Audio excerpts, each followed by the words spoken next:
Assalamualaikum warahmatullahi wabarakatuh. Selamat siang, salam sejahtera untuk semua. Yang saya hormati para narasumber, peserta Lemena Conference, serta seluruh hadirin yang hadir di ruangan ini. Kita harus mulai acara ini karena kita rencanakan untuk 2 jam dan jam 3 nanti ruangannya akan dipakai untuk kegiatan yang lain. Jadi kalau ada teman-teman yang menyusul mudah-mudahan nanti bisa menempati. Atau mau duduk di depan boleh, silakan Bapak Ibu. Biar nanti kalau ada yang datang belakangan bisa duduk di belakang. Oke. Perkenalkan saya Fauzia, saya akan memandu jalannya diskusi hari ini. Terima kasih sekali lagi untuk bergabung di dalam sesi paralel ini yang mengangkat tema kader berdaya, layanan primer kuat, supervisi suportif dan aplikasi kader kita untuk penguatan kapasitas kader Posyandu di era integrasi layanan primer. Jadi ada 2 komponen yang kita lihat di sini, ada supervisi suportif dan aplikasi kader kita. Sebagai pengantar diskusi, kita semua tahu bahwa kader Posyandu merupakan ujung tombak pelayanan kesehatan primer. Dengan yang sebelumnya ruang lingkup kerja mereka lebih banyak di kesehatan ibu dan anak, tetapi dengan integrasi layanan primer atau ILP, peran kader menjadi semakin luas dan kompleks. Oleh karena itu, penguatan kapasitas kader tidak cukup dilakukan melalui pelatihan 1 kali saja. Dibutuhkan juga pembinaan yang berkelanjutan, pendampingan yang suportif, serta dukungan teknologi yang mempermudah kader dalam mengerjakan tugasnya. Pada sesi ini, di sesi paralel ini, kita akan melihat bagaimana PATH membantu Kementerian Kesehatan untuk mengimplementasikan peningkatan kapasitas kader ini di Kota Surabaya dan Kabupaten Kerom. Dalam hal ini, Kota Surabaya diwakili oleh teman-teman dari Puskesmas Jemur Sari dan dari Kabupaten Kerom diwakili oleh teman-teman dari Puskesmas Arso Barat. Bagaimana kita menerapkan pendekatan dukungan kepada kader ini melalui kombinasi supervisi suportif dan aplikasi kader kita ini. Sesi ini akan kita mulai dengan gambaran dari kedua intervensi ini, bagaimana mereka saling melengkapi dan menjadi fondasi penting dalam penguatan kapasitas kader. Selanjutnya dalam sesi ini kita juga akan melihat demonstrasi penggunaan aplikasi kader kita dan kita ada dashboardnya untuk teman-teman di Puskesmas dan Dinas Kesehatan. Dan setelah itu kita akan mendengarkan pengalaman Puskesmas terkait pelaksanaan supervisi suportif. Untuk membuka sesi, izinkan saya memperkenalkan narasumber pertama kita. Ada bersama kita Mbak Irma Tasya MKM. Beliau adalah PHC Project Coordinator dari PATH. Jadi beliau ini sangat aktif mendukung penguatan layanan kesehatan primer, termasuk pengembangan kapasitas kader Posyandu melalui pendekatan supervisi suportif dan pemanfaatan teknologi digital ini. Mbak Irma akan memberikan gambaran dulu bagaimana kader kita dan supervisi suportif sebagai sebuah dynamic duo yang mendukung kader agar mampu menjalankan peran yang semakin luas di era integrasi layanan primer ini. Silakan Mbak Irma, sudah hadir di depan. Boleh kasih tepuk tangan dulu buat Mbak Irma. Sebelum dan sesudah, silakan.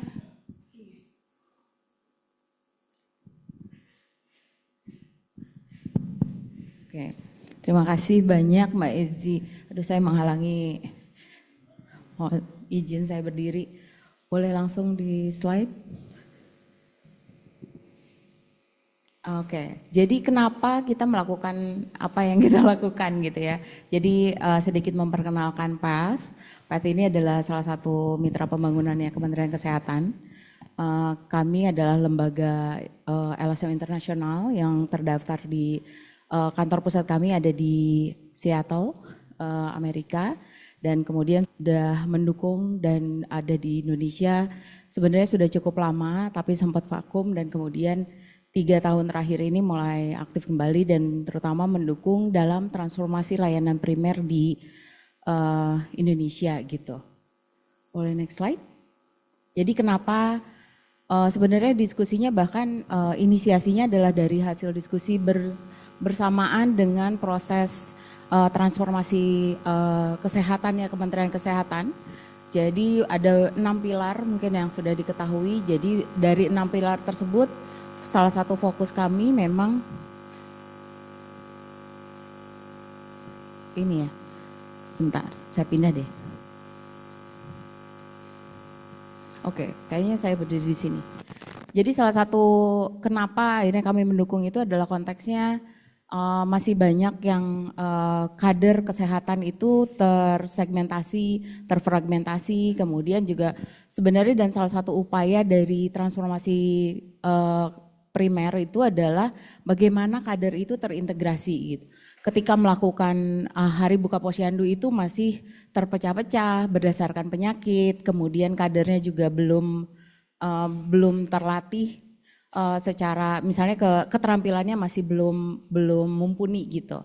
Nah, salah satu upaya ini yang kemudian kami dukung Kementerian Kesehatan dari 9 lokus uji coba yang memang untuk ILP yang sudah dilakukan.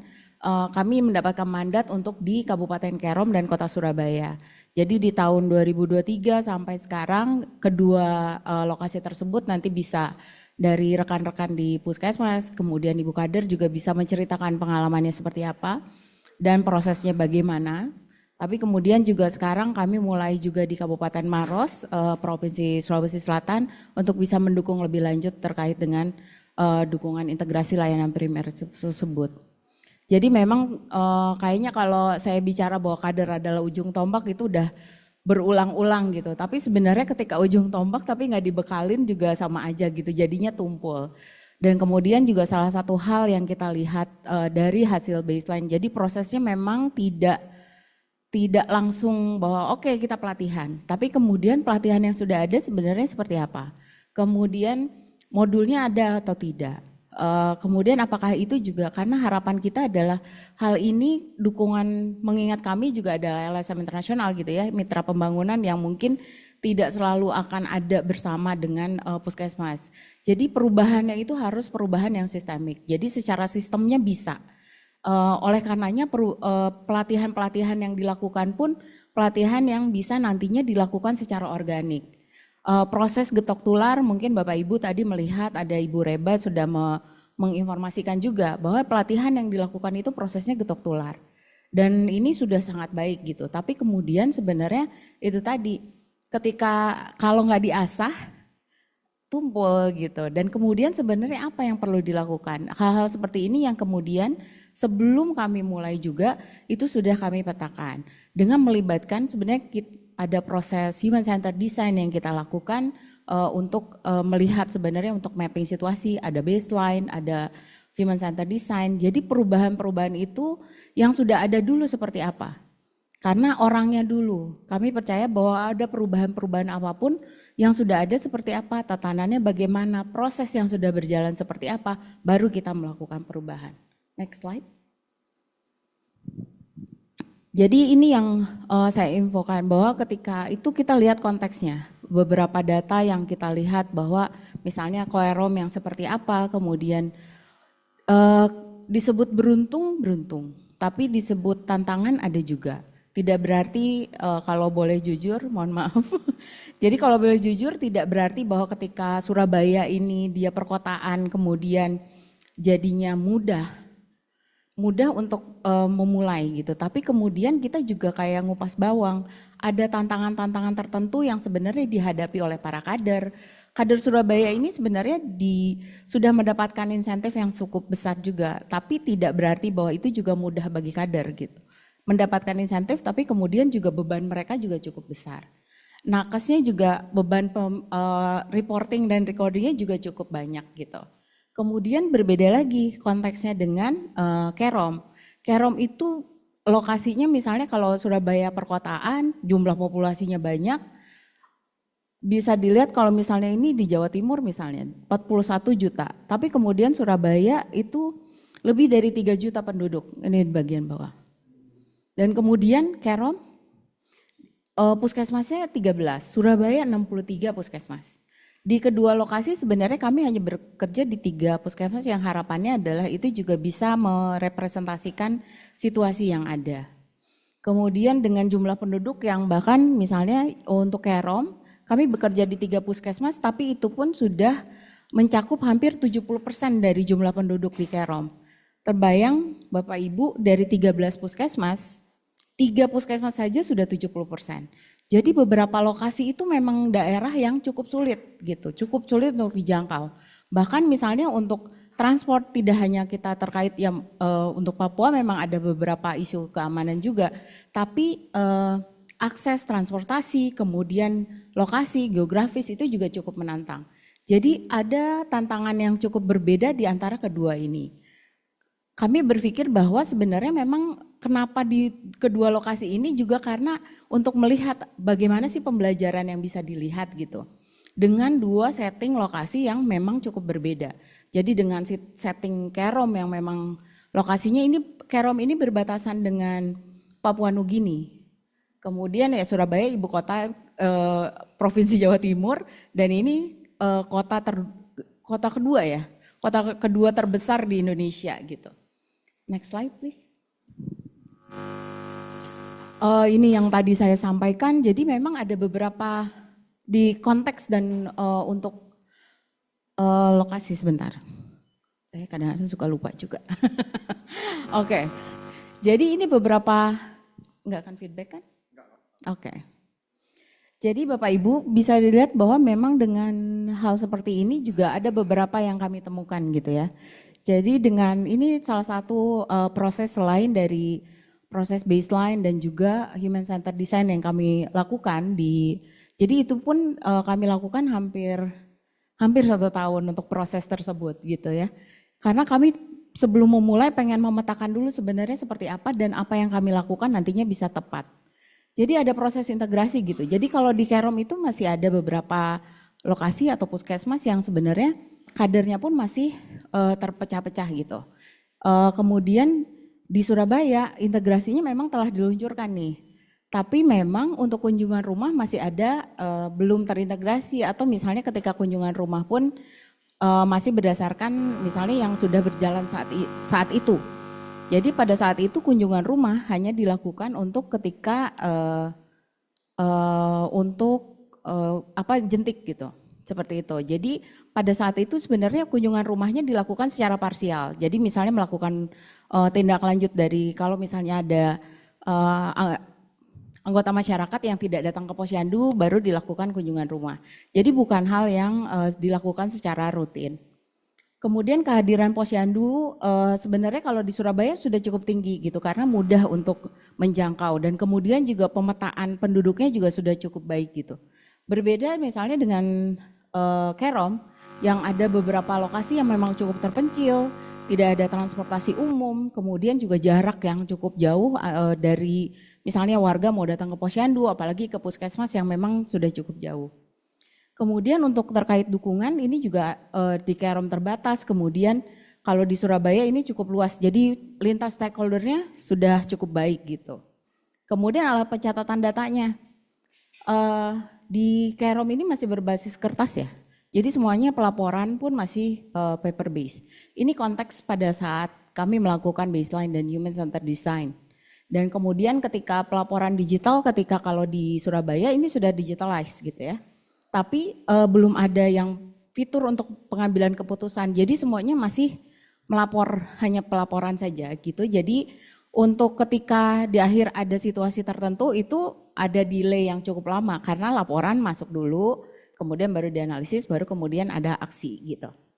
Kemudian kalau sarana dan infrastruktur tadi di Kerom ini kepemilikan ponselnya masih rendah, kemudian konektivitas ada pun tidak stabil. Jadi berdasarkan informasi sampai beberapa waktu lalu itu kami ada tim yang memang base di Kerom dan itu juga misalnya tiba-tiba hilang, senyap, selatu hari itu kita tanyain, ini kok nggak ada kabar apapun gitu. Terus ternyata nggak ada sinyal sama sekali dari pagi gitu. Jadi baru nyala lagi tuh dari malam, dari pagi gitu. Jadi seharian bisa nggak ada sinyal sama sekali. Karena memang ada monopoli juga ya. Maksudnya ada hanya satu provider di sana yang mau nggak mau kalau itu udah nggak ada sinyal ya udah kita tidak bisa melakukan apapun. Next slide. Jadi apa yang kami lakukan gitu ya. Jadi ini teori of change-nya kami mengharapkan ada dampak yang diharapkan dari intervensi. Teorinya adalah kalau misalnya dengan pendekatan siklus hidupnya terintegrasi dan diperkuat di semua tingkatan primary healthcare atau di puskesmas dan kemudian juga ada alat digital yang mendukung transisinya, maka kasus-kasusnya terdeteksi, dirujuk dan kemudian dapat ditangani lebih awal. Apa yang dilakukan sebenarnya turunannya? Jadi yang kita lakukan, kita tahu tetap harus butuh pelatihan, mau nggak mau. Kalau kadernya belum pernah terlatih sama sekali, nggak bisa ujuk-ujuk langsung misalnya, oh kita supervisi, mau disupervisi apa orang kadernya juga nggak tahu apa-apa gitu kan. Jadi ada pelatihannya dulu, penguatan kompetensi yang sebenarnya itu sudah,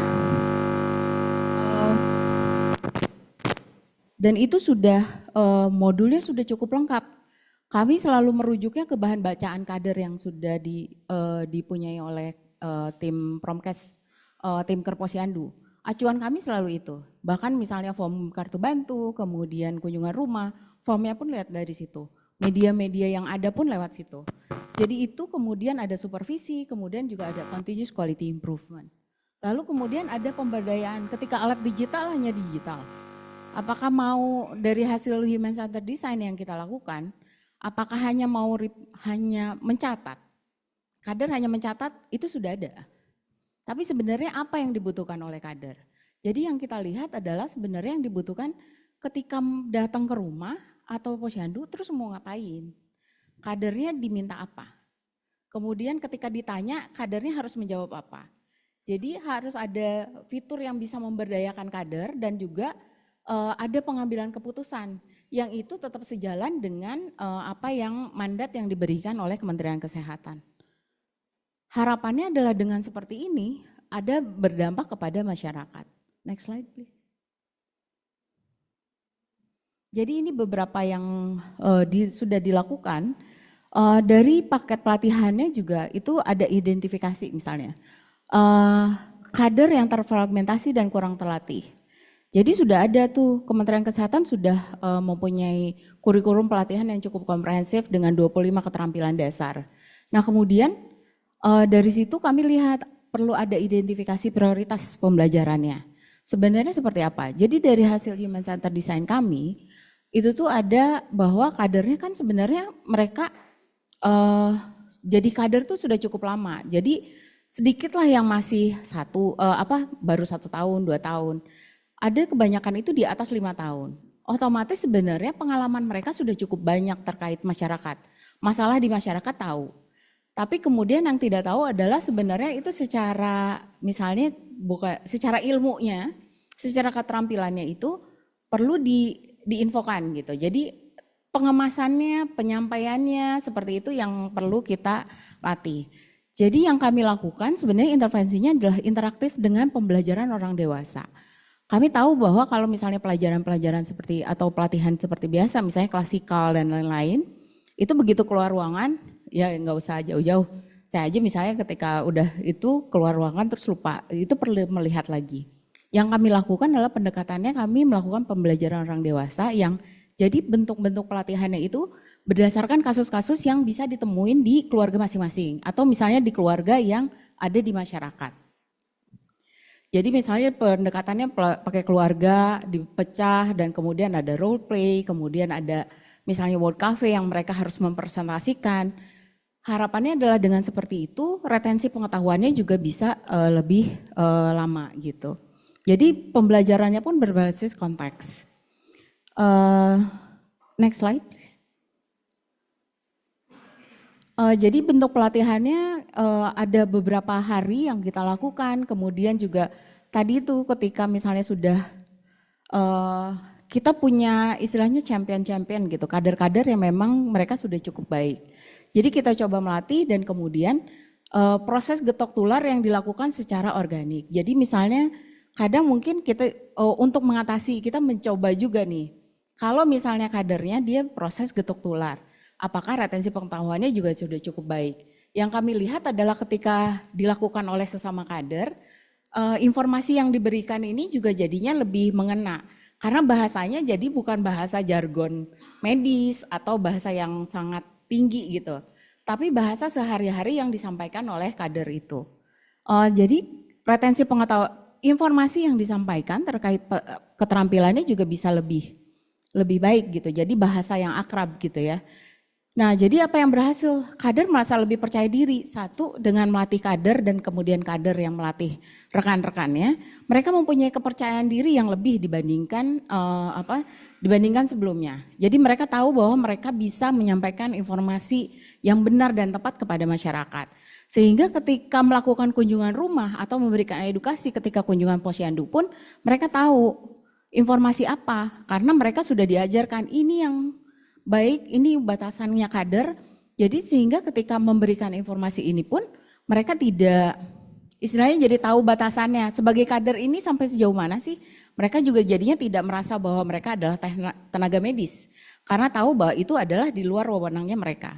Tapi juga penyampaian informasinya juga bisa dilakukan kepada masyarakat. Kemudian itu tadi, seperti yang tadi saya sampaikan, ada pendampingan sebaya itu dengan kader koordinator yang berperan sebagai champion. Mereka bisa menjadi tempat nanya. Tidak selalu bahwa ini kader yang memang paling pintar gitu, enggak juga. Bisa jadi paling pintar tapi secara penyampaian komunikasinya kurang baik gitu, atau jadinya malah menggurui. Bisa jadi seperti itu, ada juga. Tapi kemudian yang ini adalah proses-proses yang dilakukan. Kita juga tahu ada yang saling infonya, sesi-sesi pelatihannya pun dilakukan misalnya bisa di halaman rumah, dan kemudian ada kader yang memberikan informasi gitu. Dan kader itu bisa lebih mudah untuk menyampaikan informasinya. Kami melihat bahwa dengan seperti itu keterampilan kadernya meningkat nih pasca intervensi pelatihannya. Jadi dengan pendampingan itu ada dari hasil assessment keterampilan, ya waktu itu UKOM ya, jadi kita sebutnya UKOM. Jadi untuk uji kompetensi yang ada sebanyak 15% kader itu sudah mencapai strata madya dan utama, 21 kader, ini kader kalau di Surabaya kader yang belum di-assess ya. Jadi kalau inisiatif dari Dinas Kesehatan Surabaya sebenarnya sudah cukup baik, tapi memang ada beberapa karena kadernya cukup banyak ya. Di 3 puskesmas itu ada 1.800 kader, 3 puskesmas. Seluruh Surabaya 28.000. Jadi kebayang effortnya yang harus dilakukan kalau mau melakukan uji kompetensi bahwa semuanya itu harus di-assess gitu. Sementara kan memang diharuskannya seperti itu. Dan itu prosesnya juga cukup lama juga. Yang kita lakukan di 3 puskesmas itu juga hampir 2 bulan ya Mbak Frenti. Jadi di situ ada 21 kader di Surabaya dan 6% di Kerom mencapai strata utama. Next slide please. Tuh, padahal tadi aku mau cepet ya.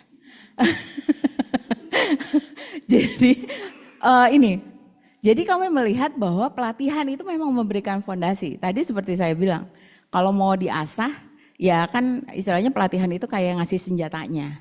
Tapi kemudian proses ini, kenapa saya bilang dynamic duo? Mau supervisi suportif tapi kita nggak punya data. Mau cuma digital aja tapi kadernya nggak dilatih gitu. Kadernya nggak tahu ini cara pakainya gimana, terus prosesnya seperti apa. Jadi inilah yang saya bilang bahwa kalau di kami di PATH, itu saya masih ingat tuh dulu Hugh itu pernah bilang kalau di kami prinsipnya adalah ketika mengembangkan digital tools, kita tuh ada 3 prinsip, people, process, technology. Jadi kalau misalnya people-nya tanpa proses, tanpa teknologi nggak bisa juga, karena jadinya dia nggak punya senjata. Tapi kemudian prosesnya doang, orangnya mana, teknologinya mana. Jadi kombinasi ini yang perlu dilakukan, ini juga yang kita coba terapkan untuk ketika pengembangan kader kita dan juga supervisi suportif. Jadi kita lihat kompetensinya seperti tadi, hanya 21% misalnya masih ada yang madya, masih ada yang purwa. Karena ya memang tidak dipungkiri level pendidikannya juga beda-beda. Kami juga menemukan kalau di Kerom itu bahkan ada yang buta huruf. Jadi proses ketika mengajarkan kader kita, kadernya melihat dari apa? Kadernya melihat dari ikon. Ada step, dia tahu stepnya seperti apa. Ketika mau ini jawabnya apa. dia menghafal seperti itu sehingga bisa ngeklik gitu, seperti itu. Kemudian pelatihan pun ya mungkin kayaknya pengalaman semuanya ya, membutuhkan biaya, waktu, sumber daya. Kemudian juga susah kalau misalnya tidak mudah juga menjangkau seluruh kader gitu ya. Kemudian juga ketika melakukan tantangan bisa jadi muncul ketika memberikan layanan. Ketika sudah dilatih, kemudian melakukan implementasi, kemudian ada tantangan yang ditemukan, lalu harus seperti apa? Itu juga yang kita coba lakukan gitu, kita atasi untuk dengan supervisi suportif ini. Next slide. Nah jadi masuk nih mulai ke kader kitanya gitu ya. Tapi mungkin kalau melihat tadi yang sudah sekilas gitu ya, sudah sama Ibu Kapus Arso 3, Bu Reba, sudah cukup baik melihat bahwa prosesnya memang cukup panjang gitu. Jadi ini memang bukan suatu alat yang hanya pencatatan pelaporan gitu. Jadi ketika Hari Buka Posyandu ngentri gitu. Terus kemudian ketika melakukan kunjungan rumah ini harus diisi gitu. Screeningnya dan lain-lain. Tapi yang kita lakukan sebenarnya ada alat dukung digital. Ada pengambilan keputusan. Jadi ketika menemui satu anggota keluarga, kemudian di screening sesuai siklus hidupnya, dan kemudian di akhir ada pengambilan. Di akhir ini akan muncul semacam kayak traffic light gitu. Apakah merah atau kuning atau hijau. Hijau misalnya tidak ada resiko, tapi kemudian merah yang perlu harus datang ke layanan, harus diberikan rujukan, atau ada tanda bahaya, atau misalnya ketika kuning yang perlu dipantau gitu ya. Nah ketika seperti itu, jadinya kader tahu pesan yang disampaikan kepada anggota keluarga pun bisa lebih targeted gitu, jadi lebih fokus. Jadi enggak semua orang rata, isinya adalah edukasi isi piringku. Bahwa semuanya edukasi gizi, udah aja. Sebenarnya ada pesan-pesan spesifik yang mungkin perlu disampaikan oleh kader kepada anggota keluarga. Dan ini kita tahu bahwa ini tidak mungkin kader mengingat semuanya. Jadi itu yang kita kayak QQ atau prompt-prompt yang jadinya bisa membantu, oh iya saya mesti, kalau merah berarti saya mesti rujuk ke layanan. Atau kalau kuning ini harus datang ke mana, ke posyandu misalnya. Atau perlu ada cek di apa. Atau misalnya dia harus kerujuk ke layanan dan dia perlu menginformasikan kalau misalnya tanda bahaya. Berarti ketika dia harus merujuk, itu pun dia harus, kadernya harus kontak tenaga kesehatan. Ini ada kasus ini yang perlu ditindaklanjuti segera, misalnya seperti itu. Next slide. Nah kemudian kita juga lihat bahwa ya tidak serta-merta bahwa pengembangan aplikasi lalu terus datanya hanya dilihat kader. Kadernya tidak bisa ngapa-ngapain, kader wewenangnya pun sangat terbatas. Jadi kami mencoba mengembangkan ada dashboard komunitas yang bisa dilihat. Jadi tidak hanya oleh kadernya itu sendiri kita tanyakan pendapatnya, tapi juga dinas kesehatan, kemudian tenaga kesehatannya.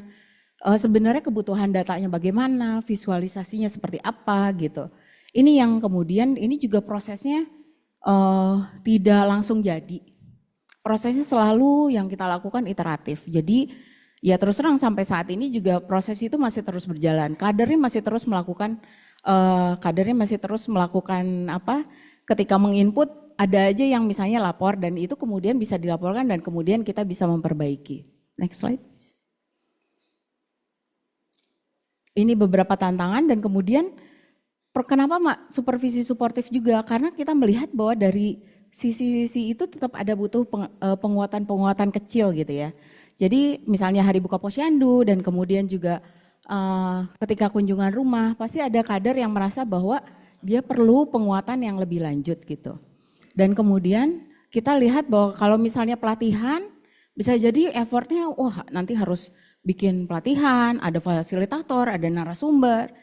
Kalau dengan seperti ini, dengan data yang sudah diinput di dalam kader kita, sebenarnya sesi-sesi kecil bisa dilakukan. Misalnya bisa sehabis Hari Buka Posyandu, atau misalnya ketika kadernya misalnya sambil ngobrol mereka melakukan evaluasi mingguan, misalnya itu bisa dilakukan juga. Terserah bagaimana kader dengan koordinator kader mereka melakukan, bebas. Asal datanya juga memang bisa dilihat. Next slide. Dan kemudian juga ini modelnya juga kami tidak langsung kita mau ada supervisi, kita salah satu dukungannya adalah ada supervisi suportif yang dilakukan. Dan kemudian tidak berarti bahwa oke, seperti ini ya. Tidak Bapak Ibu, jadi ketika misalnya kita lakukan, kita juga diskusi dengan puskesmas, kemudian juga dengan kader. Jadi konteksnya pun kita bedakan. Jadi disesuaikan, bukan dibedakan, disesuaikan dengan konteks di daerah masing-masing. Misalnya kalau misalnya di Surabaya karena memang sudah punya pengalaman sebelumnya, ada dukungan mitra sebelumnya atau mungkin pengalaman dari pelatihan-pelatihan yang lain, sudah cukup paham nih proses PDSE-nya, lupa. Study and act. Iya. Jadi sudah ada tuh. Jadi dibuatlah, oke kita lihat deh. Karena kan yang mau kita lihat juga sebenarnya bagaimana utilisasi si aplikasinya gitu. Karena sumber datanya dari situ. Dan kemudian kalau di proses ini, kalau di Kerom itu berjenjang.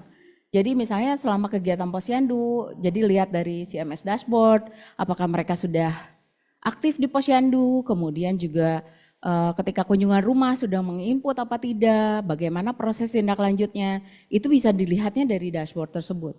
Jadi beberapa hal yang memang sudah dilakukan dan ini agak sedikit berbeda di dua lokasi. Sama kita perlu penyesuaian konteks karena memang tidak bisa semua hal sama ratakan mengingat konteksnya juga, konteks kedaerahannya juga berbeda. Next slide. Oke. Nah kayaknya untuk cerita, ini masih ya. Dan kemudian ini lebih detailnya terkait dengan kader kita gitu. Ini bisa saya cepat saja. Dari tadi bilangnya cepat. Jadi ini tadi sepertinya sudah diinfo ya. Jadi ada aplikasi seluler, ini bisa di-download di App Store, Play Store. Tapi memang hanya kader, karena namanya juga kader kita. Jadi aplikasi ini hanya untuk kader, yang punya akses hanya kader. Karena ada data juga, karena bisa ada data masyarakat yang kita harus protect gitu. Jadi kita mendukung peningkatan kemampuan, keterampilan, jadi itu tidak hanya terkait dengan pengisian saja, screening ketika melakukan Hari Buka Posyandu itu merekap, kemudian ketika kunjungan rumah ada screening yang perlu dilakukan oleh kader, dan kemudian ada pengambilan keputusan itu. Tapi kemudian juga ada fitur-fitur lain yang di situ yang ada, jadi ada pembelajarannya juga, ada kontribusinya, dan kemudian dari situ, dari aplikasi tersebut, ada dashboard juga yang dapat dilihat oleh tenaga kesehatan, kemudian juga oleh kepala daerah atau kepala kampung yang lebih terkecil karena kader juga mereka mendapatkan pendanaannya juga dari situ. Kemudian juga jadi ada beberapa proses yang nantinya bisa di mapping, pengambilan keputusan secara masyarakat juga pemantauan resikonya bisa. Next slide. Jadi ini juga sudah disesuaikan dengan apa yang panduan Kementerian Kesehatan. Jadi misalnya dengan kunjungan rumah, kemudian juga kartu bantunya dan kemudian juga form kunjungan rumahnya juga sudah disesuaikan agar kita sesuai. Jadi pelaporannya juga bisa ketika di-input itu bisa sama dengan nantinya bisa masuk ke level pelaporannya di puskesmas, dinas, dan kemudian nasional. Next slide. Nah ini yang tadi sudah sekilas saya sampaikan, ada fitur-fitur yang untuk mekanisme pendukung pengambilan keputusan. Misalnya hijau sudah baik, tidak memerlukan tindak lanjut perawatan, kemudian juga kuning, ini yang kalau tidak akses layanan, itu kuning. Sehingga kadernya ingat ketika misalnya dia punya warga yang dia kunjungin atau di Hari Buka Posyandu dia belum ada yang kuning, itu dapat ditindaklanjuti oleh kader di minggu depan. Jadi bukannya hal yang harus buru-buru untuk ditindaklanjuti. Tapi kalau merah jelas itu perlu misalnya jadinya perlu ada tindak lanjut dan itu perlu segera gitu, seperti itu. Jadi misalnya ini untuk yang tidak patuh pengobatan atau yang memang ada tanda bahaya. Kemudian itu ada pembelajarannya juga. Jadi kader kalau misalnya pas lagi santai gitu juga bisa ada pembelajaran yang ada di dalam aplikasi. Mengingat tadi seperti saya infokan ada Kerom yang memang situasi konektivitasnya yang tidak stabil, jadi kita juga ada mode offline, ada fitur ansinkronos yang juga jadinya kalau tanpa internet juga bisa input data. Dan harapannya ini masih dalam proses, ada proses integrasi dengan sistem informasi kesehatan. Next slide. Ini pencatatannya, prosesnya. Jadi ada data sasaran, kemudian nanti bisa lebih detailnya juga bisa, kemudian perekapan. Jadi ada siklus hidup sesuai siklus hidup. Terlihat ya? Oke. Ada siklus hidup sesuai siklus hidup ya. Ibu hamil, bayi balita, kemudian anak remaja, dewasa lansia. Yang kemudian nanti ada masuk ke dalam, kalau misalnya memang sudah tercatat, misalnya harus seperti apa, ini berdasarkan dari kunjungan rumah. Kemudian nanti ada perekapan dan kemudian nanti ada pembelajaran. Ada beberapa, ini sekilas fitur-fitur yang memang ada di dalam aplikasi kader kita. Next slide. Ini juga bisa next. Oke, ini yang tadi saya sampaikan terkait dengan CMS Dashboard. Jadi aplikasi ini memang bukan aplikasi yang standalone gitu ya. Jadi data-data yang masuk ini masuk ke dalam CMS Dashboard yang ini yang nakes, puskesmas, dinas kesehatan, stakeholder setempat, jadi misalnya lurah, kepala desa, RT, RW pun bisa punya akses untuk bisa melihat bagaimana resiko kesehatan di masyarakat dan kemudian juga bagaimana kinerja kader mereka gitu. Karena pendanaan, kalau misalnya untuk yang Kerom misalnya pendanaannya itu masih pakai dana desa gitu. Jadi ada metrik penggunaannya juga, ada disesuaikan dengan visualisasinya pun kita tanyakan data apa sih yang mau dilihat gitu. Indikator yang seperti apa yang perlu ditampilkan dan itu mau ditampilkan di dalam dashboardnya. Kemudian juga kita menyesuaikan format sesuai dengan ada data yang bisa diunduh yang kemudian nantinya bisa disesuaikan untuk pelaporan selanjutnya. Next slide.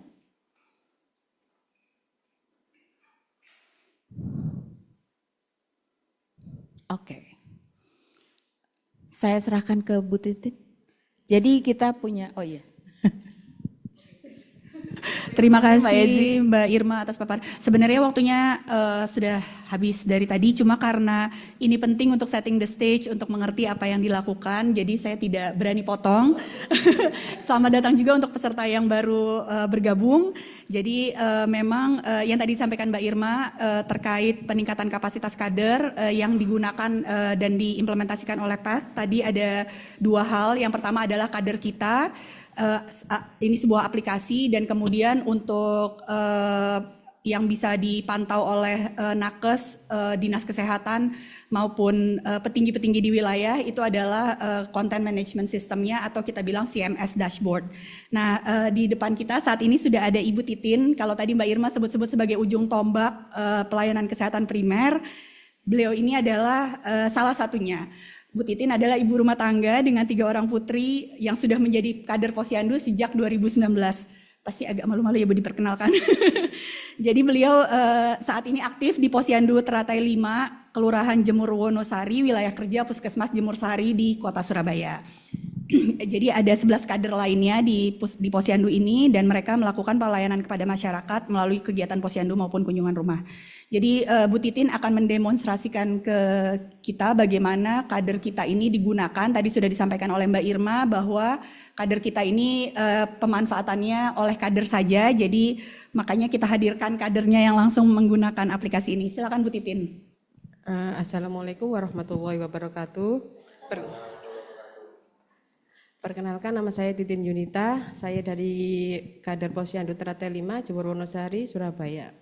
Saat ini saya akan mendemonstrasikan penggunaan aplikasi kader kita ketika melakukan kunjungan rumah.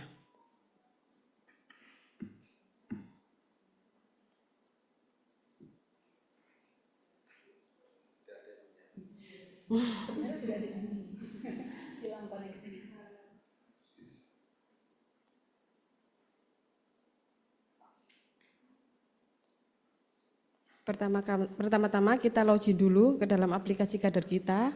Selanjutnya ketika sudah membuka aplikasi nanti ada 2 menu yaitu Posyandu dan kunjungan rumah. Jika kita akan melakukan kunjungan rumah maka yang diklik adalah kunjungan rumah. Kemudian lihat daftar warga.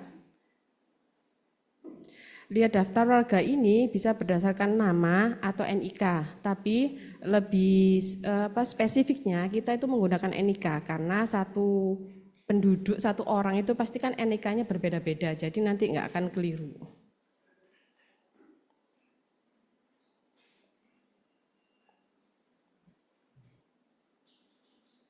Ya.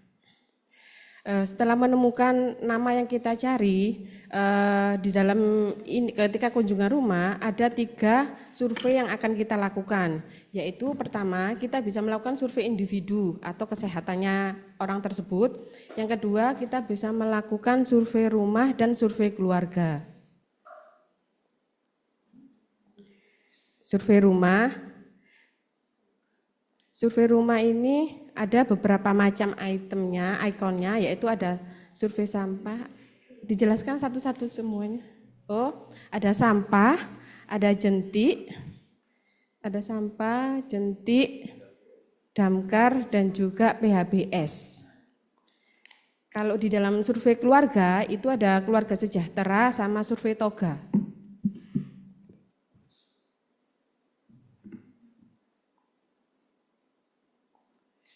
Setiap survei itu di dalam aplikasi kader kita itu ada pertanyaan-pertanyaan sehingga mempermudah kerja kader untuk tidak perlu memikirkan apa yang akan ditanyakan kepada orang tersebut gitu. Jadi enak, kita tinggal klik-klik saja sesuai pertanyaan atau screening yang ada di dalam aplikasi.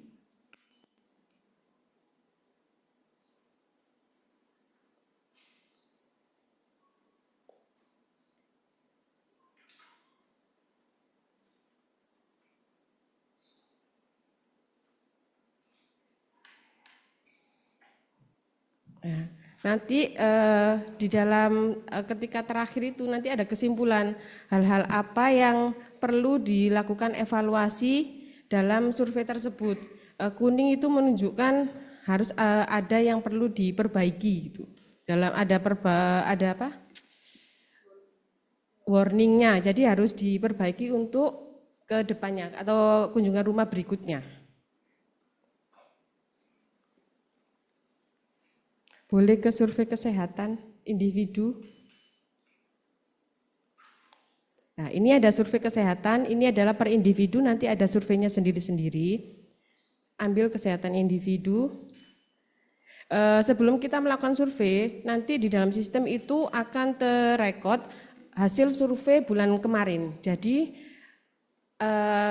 orang ini itu kemarin itu dalam status apa? Dia statusnya itu normal atau baik, kuning itu dalam pengawasan atau perlu diawasi, dan merah itu perlu dirujuk.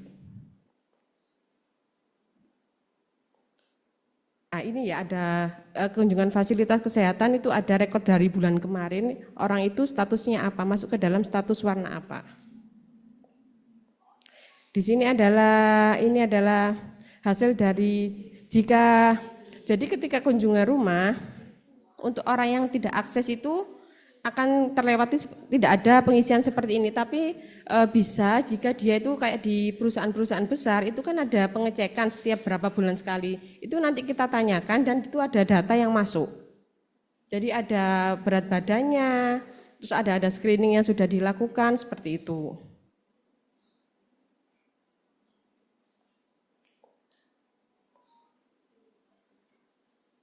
Ada berbagai screening di dalam fitur kunjungan rumah. Jika memang orang tersebut melakukan screening, maka kita akan mengklik iya. Jika tidak melakukan screening, kita klik tidak. Tidak.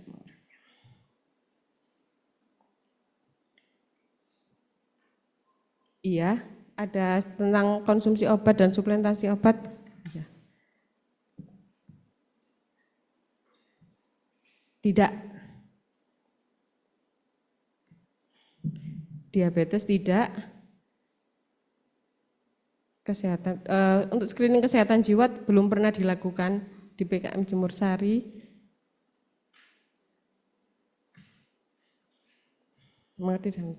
Dan di akhir sesi screening nanti akan terlihat hasilnya, hal-hal apa yang masuk dalam status diawasi atau status diawasi warnanya kuning, dan hal-hal apa yang normal dan hal-hal apa yang perlu dirujuk atau perlu dievaluasi untuk bulan berikutnya, itu warnanya biasanya merah.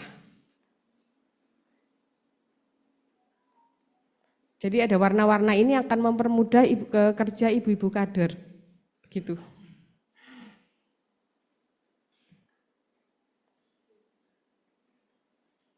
Demikian demonstrasi dari saya, jika ada pertanyaan.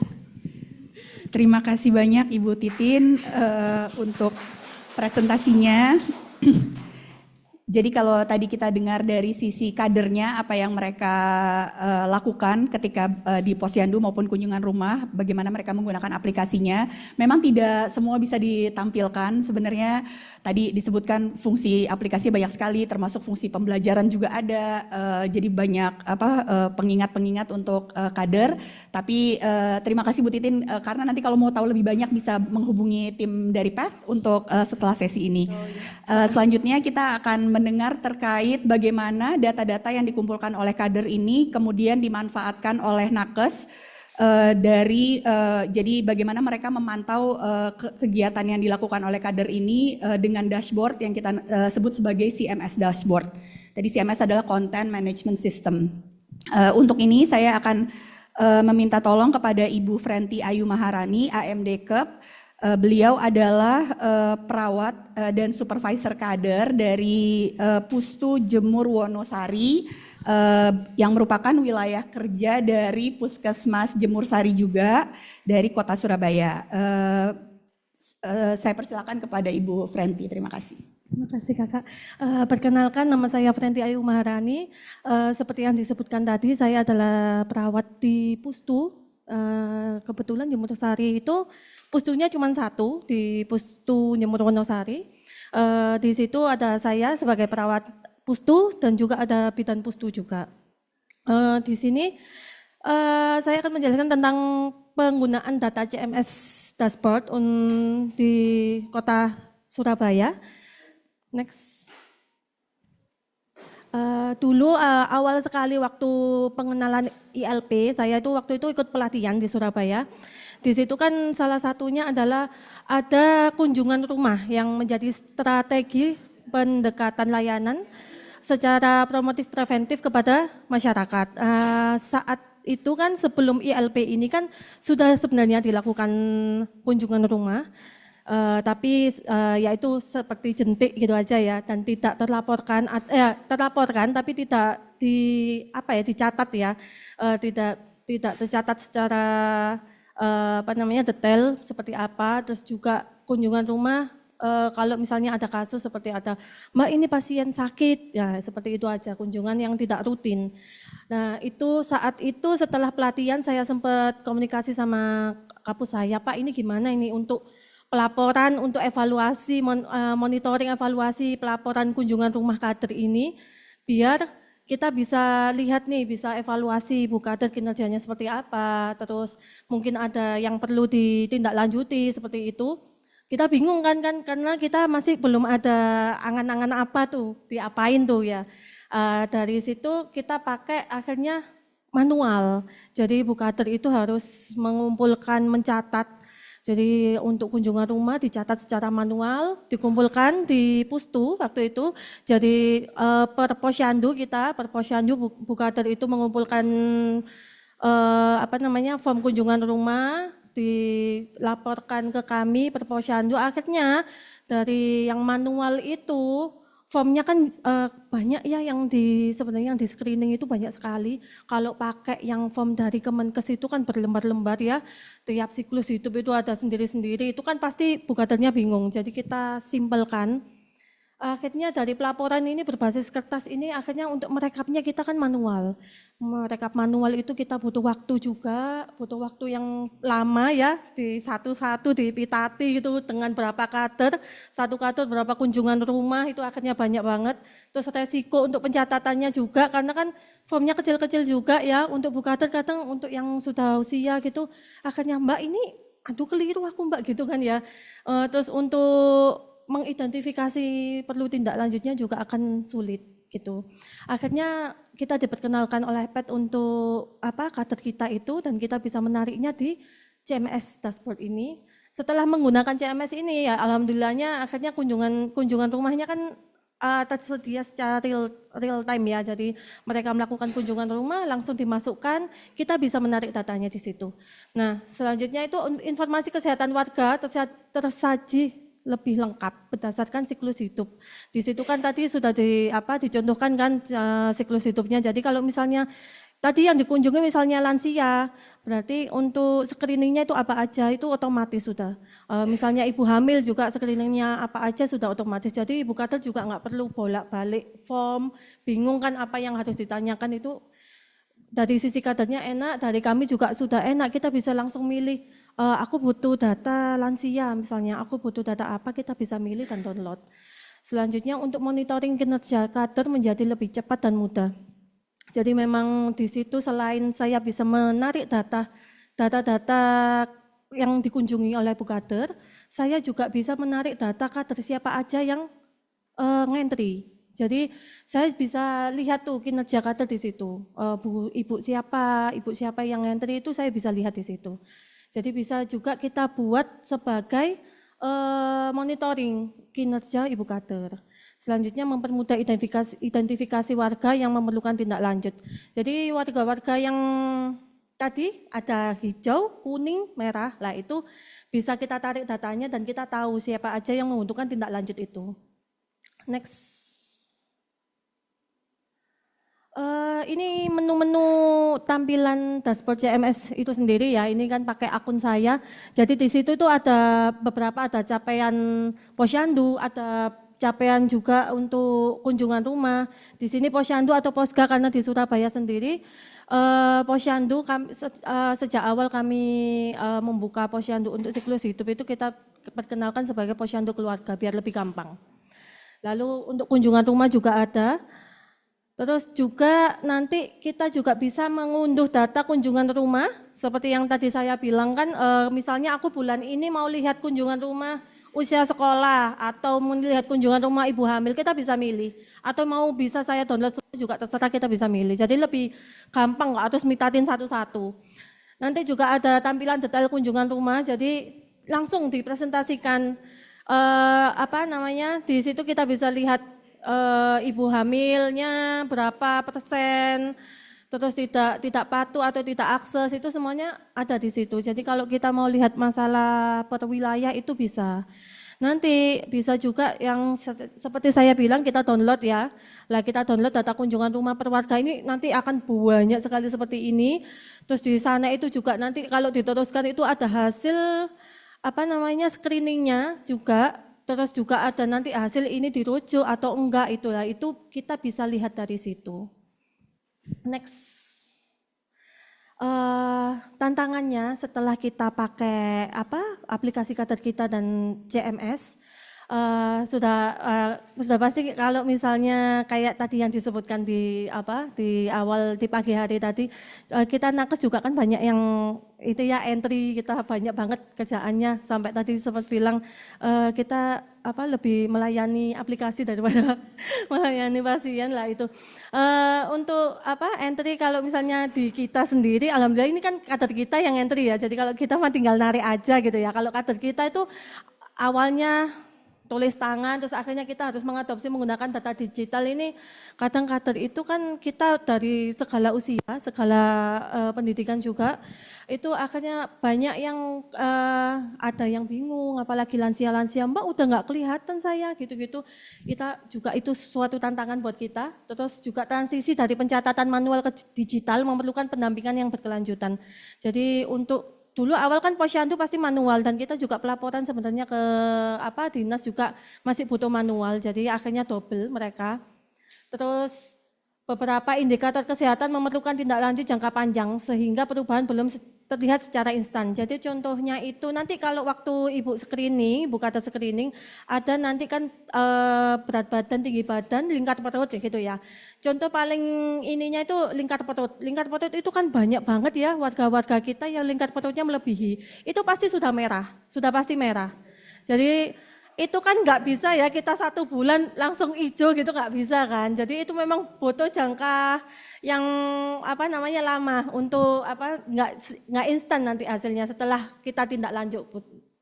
Lalu data komunitas dan fasilitas kesehatan belum sepenuhnya terhubung, ini terkait dengan itu aplikasi tadi. Jadi dari kader kita sama aplikasi yang kita punya seperti PWS, ASW itu masih belum. Akhirnya kita untuk tindak lanjutnya kita tetap melakukan pendampingan, penguatan kapasitas kader berkelanjutan dalam penggunaan aplikasi. Biasanya kita mau belajar, monggo ibu-ibu yang mau biasanya dalam satu posyandu itu ada kader koordinator, atau kalau perlu juga ke pustu juga bisa.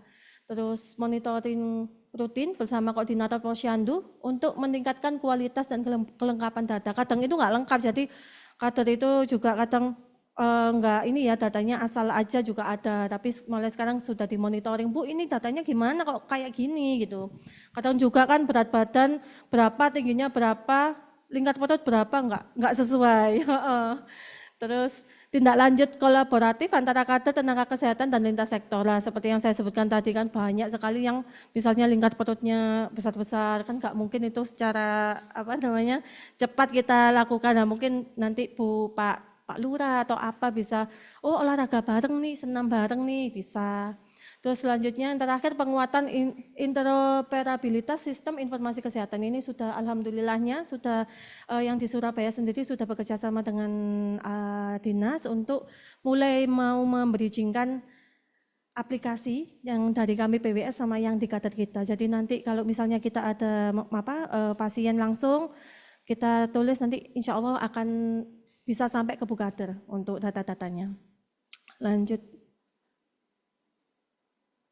Ini salah satu kunjungan kita sama Bukader. Jadi biasanya kalau misalnya dirujuk itu kan kunjungan rumah ya. Kunjungan rumah Bukader menemukan kuning atau misalnya merah gitu ya. Bukader kan memberikan edukasi ke pasien untuk ke posyandu maupun ke pustu atau ke puskesmas juga bisa. Nah itu nanti setelah itu kalau misalnya tetap nggak hadir atau apa, atau memang butuh merah yang butuh tindak lanjut cepat, biasanya Bukader memang akan langsung menghubungi kami dari pustu untuk, Mbak ini ada masalah nih di pasien ini, orangnya stroke, nggak bisa ke rumah sakit, nggak bisa itu akan kita langsung TL, kita outreach. Nah itu pasti sama Bukader, sudah pasti itu. Bukader soalnya ujung tombak ya yang tahu wilayahnya, tadi kita langsung sama Bukader untuk melakukan tindak lanjut gitu. Sudah, terima kasih. Baik, terima kasih banyak Mbak Frenti, kita berikan tepuk tangan. Jadi harusnya kita masuk ke sesi tanya jawab, tapi tadi karena kita mulainya terlambat, boleh kita belakangin semua ya tanya jawabnya nanti. Jadi tadi disampaikan oleh Mbak Irma ada 2 komponen ya. Yang pertama adalah aplikasi kader kita, tadi sudah disampaikan dari sisi kader dan juga dari sisi dashboardnya bagaimana aplikasi ini bisa membantu teman-teman kader dalam melakukan pemantauan warga di wilayah kerjanya, termasuk bagaimana mereka bisa terbantu dengan aplikasi ini untuk mengambil keputusan kapan harus merujuk pasien, kapan harus melakukan tindak lanjut terhadap pasiennya, kapan harus dikunjungi lagi. Selain itu aplikasinya juga membantu kader dalam pembelajaran berkelanjutan. Disampaikan juga tadi oleh Mbak Frenti bagaimana dari sisi nakes, bagaimana mereka yang sebelumnya pemantauan ini semua dilakukan banyak melalui paper base, sekarang sudah bisa difasilitasi secara digital ini sehingga lebih memudahkan kerja mereka. Jadi dashboard yang terhubung dengan aplikasi kader kita itu yang mereka gunakan saat ini. Memang masih banyak PR-nya, salah satunya tadi di-highlight oleh Mbak Frenti adalah teman-teman kita di lapangan aplikasinya masih banyak sekali yang harus diisi. Jadi PR kita untuk memastikan interoperabilitas ini, interoperabilitas antara sistem yang ada itu berjalan. Nah ini mudah-mudahan ke depannya ini sesuatu yang bisa kita teruskan. Nah sesi selanjutnya, jadi tadi ada teknologinya, tapi bagaimanapun untuk kader bisa terus berkembang, kita tidak hanya bisa mengandalkan teknologi, perlu ada juga kegiatan supervisi atau pemantauannya. Jadi supaya pembelajarannya terus berlanjut. Jadi berikutnya saya akan memperkenalkan teman-teman yang akan menyampaikan kegiatan tentang supervisi suportif. yang merupakan proses pembelajaran terus-menerus melalui kegiatan pendampingan, umpan balik, refleksi, dan perbaikan bersama. Kita ada dua sisi dari sesi ini, ada dari sisi nakes yang akan disampaikan oleh Ibu Sri Kartika Dewi Astuti, AMD KEP atau Mbak Ika. Beliau adalah koordinator Promkes dari Puskesmas Arso Barat ya. Sudah di depan dari Puskesmas Arso Barat. Jadi beliau melakukan supervisi terhadap kader-kader yang ada dengan mengimplementasikan supervisi suportif ini. Kepada Mbak Ika dipersilakan. Ya baik, terima kasih moderator. Assalamualaikum warahmatullahi wabarakatuh. Selamat sore ya, siang menjelang sore. Kalau di Papua sudah maghrib kayaknya. Iya sudah maghrib. Baik. Nama saya Sri Kartika Dewi Astuti, biasa dipanggil Bidat Ika. Saya penanggung jawab Promkes atau koordinator Promkes. Saya juga penanggung jawab ruangan VK di Kabupaten Kerom di Puskesmas Arso Barat. Jadi saya tim dengan Ibu Kapus. Jadi beliau tadi yang pleno, kemudian kami berdua saja dari ujung timur sana. Baik, di sini PET ini sudah masuk ke kita ini dari 2023, kemudian seperti tadi sudah dijelaskan sama Bu Irma, ada beberapa pendampingan dan ini saya akan sebenarnya tidak menggurui karena saya lihat di sini jauh pasti lebih pandai daripada saya. Cuma saya berbagi ilmu saja, jadi mohon maaf kalau nanti ada yang agak-agak gimana karena ini pertama kalinya saya keluar dari Papua. Ya, oke, di sini saya baik.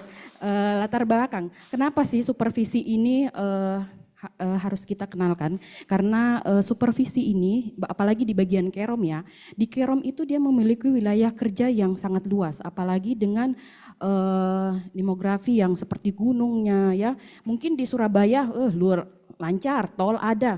Di Jayapura, apalagi di Kerom belum ada tol, boro-boro tol, Grab juga belum ada. Jadi memang agak susah di sana ya, tidak bisa dia seperti kita mau menyamakan dengan di Surabaya atau di daerah lain secara wilayah kerja dan secara nakes juga serta dengan kadernya. Kader ini SDM-nya juga kita tidak bisa samakan karena di sana kader di Papua itu ada bahkan kadernya yang tidak tahu baca tulis dan dia pun tidak mau diganti. Iya, dia sudah nggak bisa baca tulis, dia nggak mau diganti. Jadi kerjanya apa dulu? Awal sebelum PET masuk, kita hanya punya 2 posyandu, yaitu posyandu bayi balita dan layanan bayi balita dan lansia. Tetapi ketika sudah ada pendampingan, akhirnya kita semua siklus, ya, semua siklus. Dan saya sangat-sangat seperti kata Ibu Kapus Ibu Kapus Arso 3, bahwa mereka adalah malaikat. Kenapa? Karena dia semua siklus akhirnya bisa terangkum, akhirnya bisa dilaksanakan posyandu. Dan itu dilakukan di Kerom yang di ujung sana, ya. Kemudian kita perlu supervisi. Kenapa? Karena selama ini kader itu dia hanya dilakukan latihan saja. Jadi pelatihan itu tidak secara kontinu, tidak sewaktu-waktu. Dia berdasarkan insidental saja, bersifat insidental. Jadi kenapa harus dilakukan supervisi? Karena dia masih ada tantangannya, 4 tantangannya itu berfokus pada evaluasi kepatuhan. Jadi dia masih dulu-dulu kalau misalnya nih, kalau kita datang itu hanya ya Bu ini sudah posyandunya udah bagaimana? Begini-begini, oh iya ini salah harus begini-begini. Jadi dulu masih bersifat seperti itu, masih satu arah. Jadi kader-kadernya itu, aduh ini susternya datang mau ngapain lagi, aduh salah kita di mana lagi. Seperti itu. Tetapi dengan supervisi suportif ini sudah sebenarnya tidak boleh seperti itu ya. Kemudian tantangan berikutnya pendampingan belum sesuai dengan kebutuhan masing-masing kader. Jadi kebutuhannya kader itu kita nggak tahu ini. Karena apa? Karena selama ini masih pelatihan dan kita hanya satu arah dan kita tidak tahu sebenarnya mereka masalahnya ada di mana. Kemudian temuan supervisi belum secara konsisten dan menghasilkan tindak lanjut. Jadi kalaupun ada masalahnya ya sudah mentok sampai situ dia bingung nih mau kasih kemana gitu. Masalahnya siapa ya, lewat siapa ya. Ya. Kemudian keterbatasan waktu tenaga kesehatan menyulitkan pembinaan yang berkelanjutan. Ya itu tantangannya, makanya ada supervisi suportif. Lanjut Mbak, next. Next Mbak. Oke. Tujuannya apa sih? Tujuannya apa? Seperti yang saya katakan bahwa untuk meningkatkan kualitas layanan posyandu berarti harus SDM-nya juga diperbaiki ya. Dan adanya PET, pendampingan PET ini dia merubah semuanya. Ibaratnya begini, ya seperti yang saya bilang, ada yang dari dia tidak bisa menulis misalnya, seperti itu ya kasarnya, nggak bisa menulis, nggak bisa membaca, kemudian tapi dia bisa nimbang, jadilah kader. Apalagi ada kata-kata bilang, saya akan jadi kader seumur hidup katanya. Ya aduh, ini bagaimana? Sedangkan kita tahu aplikasi kita ini banyak nih. Ini kader nanti gimana? Tapi nggak mau diganti juga dia. Aduh, juga kita bingung ini jadi akhirnya. Ya seperti itu, tapi tetap harus ada, kita harus tetap meningkatkan kualitasnya melalui supervisi yang reflektif, kolaboratif, ya berbasis data yang seperti tadi jelaskan CMS berkelanjutan sesuai dengan prinsip ELP. Kemudian prinsipnya supervisi berjenjang dan kolaboratif ini kami dilatih, jadi ada nanti yang jadi supervisor utama ya, itu tenaga kesehatan itu di puskesmas saya beda dengan Ibu Reba, di saya di Arso Barat itu ada 8 kampung dengan 8 posyandu ya, 8 posyandu, kemudian tenaga kesehatannya pustu. Jadi di pustu itu hanya ada bidan dan perawat, ada juga hanya perawat saja. Nah itu dia bidan kampung itu kita dilatih bidan kampung, dia menjadi supervisor utama. Kemudian dengan kader, jadi kader juga dilatih juga kadernya ini. Dilatih karena dia akan nanti mengisi juga aplikasi. Jadi CMS ini juga nanti ada linknya yang harus diisi. Nah itu dilatih juga kader. Nah untuk syarat supaya kader itu menjadi supervisor pendamping atau itu biasanya dia yang menjadi leader atau SDM-nya agak di atas rata-rata, atau kemarin dengan ujian kompetensi kami cari yang utama. Begitu. Atau kalau enggak utama ya dia di bawahnya lagi ya. Setidaknya dia bisa lah. Kemudian berbasis data, ya berbasis data karena prioritas masalah itu tentu kan berarti daftar tilik. Jadi di dalam itu ada daftar tilik, kemudian ada dashboard, ya berkaitan erat dengan tadi yang sudah dijelaskan Mbak Fenty ya, dari CMS aplikasi. Itu semua masalah-masalah yang ada CMS itu nanti akan disinkronkan ke yang supervisi suportif. Kemudian prinsip pendekatannya lagi adalah kader aktif merumuskan masalah dan jadi kita duduk berkelompok. Biasanya ini dilakukan pada saat posyandu, kemudian habis posyandu, jadi selama posyandu itu dinilai di situ, dinilai keterampilan kader di situ, pencatatan dan pelaporannya, 5 langkahnya di situ dicatat. Kemudian setelah itu juga ada lagi, setelah selesai posyandu kita duduk nanya nih, Bu Kader, masalahnya apa? Yang misalnya nggak ada di daftar tilik. Oh iya masalahnya misalnya bulan ini layanan remaja ini sasarannya menurun gitu. Nah, itu juga nanti akan dimasukkan sebagai prioritas. Karena dalam di dalam supervisi suportif itu ada prioritas masalah, ada 3, yaitu prioritas rendah, kemudian sedang dan tinggi. Biasanya kami ambil yang prioritas tinggi biasanya dengan sedang. Kemudian ini dia menggunakan pendekatan CKI dengan metode PDSA. Jadi untuk perbaikan mutu berkesinambungan melalui siklus Plan, Do, Study, Act. Oke, next. Oke, ini seperti ini plan. Jadi kita merencanakan dulu. Jadi kita identifikasi masalah besarkah observasi. Jadi di dalam itu nanti ada diobservasi, dilihat, dinilai. Jadi itu yang melakukan adalah supervisor utama atau nakes kampungnya pada saat di posyandu. Biasanya seperti itu. Ada daftar tiliknya, ada beberapa pertanyaan serta dengan dashboard CMS. Jadi kemudian kita tentukan prioritas masalah. Itu ada di dalam yang tadi seperti saya bilang, apakah dia prioritas rendahkah, kemudian sedangkah atau tinggi. Biasanya kami ambil yang masalahnya yang prioritas tinggi. Kemudian kita susun bersama-sama rencana tindak lanjutnya. Ini mau diapain ini, masalah ini apa. Jadi kumpulin dulu masalah-masalah yang prioritas tinggi, kemudian nanti setelah itu baru kita susun rencana tindak lanjut. Kemudian setelah itu kita laksanakan rencana tindak lanjut. Jadi kalau masalahnya prioritasnya kita sudah ambil ada 4, berarti nanti kita akan melaksanakan rencana tindak lanjutnya juga 4, ya seperti itu. Kemudian penyegaran keterampilan, jadi penyegaran keterampilan oleh supervisor pendamping kader sesuai dengan kesenjangan yang teridentifikasi.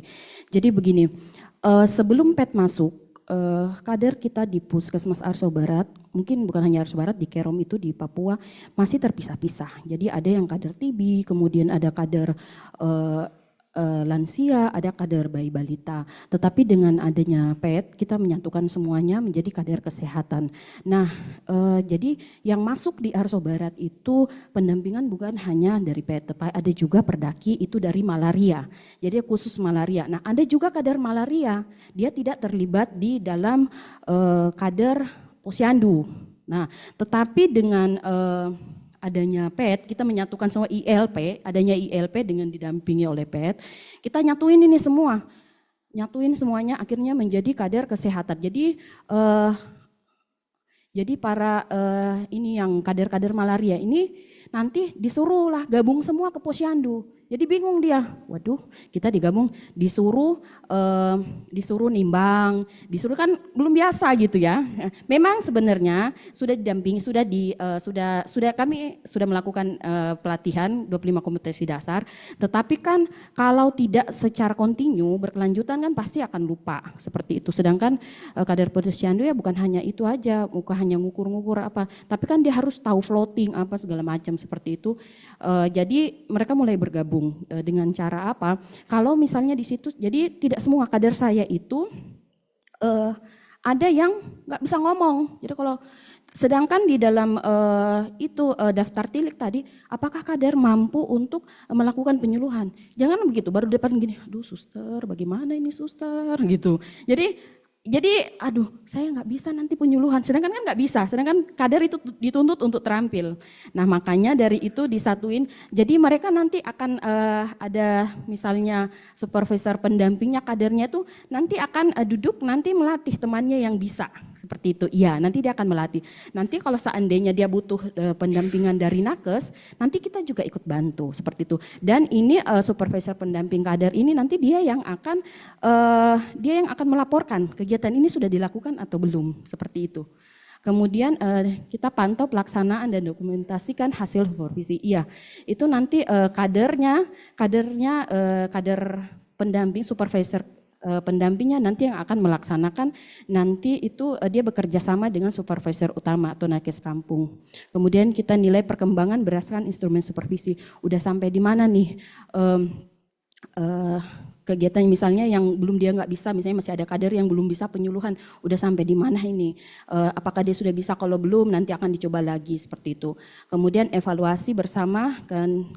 Nanti kita akan duduk lagi berevaluasi lagi apakah misalnya ini sudah semua prioritas masalah ini apakah sudah selain di rencana tindak lanjut apakah sudah dilakukan ininya belum, misalnya dilaksanakan seperti itu perbaikannya. Kemudian susun perbaikan dan rencana tidak lanjut untuk siklus berikutnya. Seandainya misalnya dalam 4 masalah ini hanya 3 aja masalah yang terselesaikan, nanti dia akan kembali lagi pada dia akan direncanakan ulang lagi seperti itu.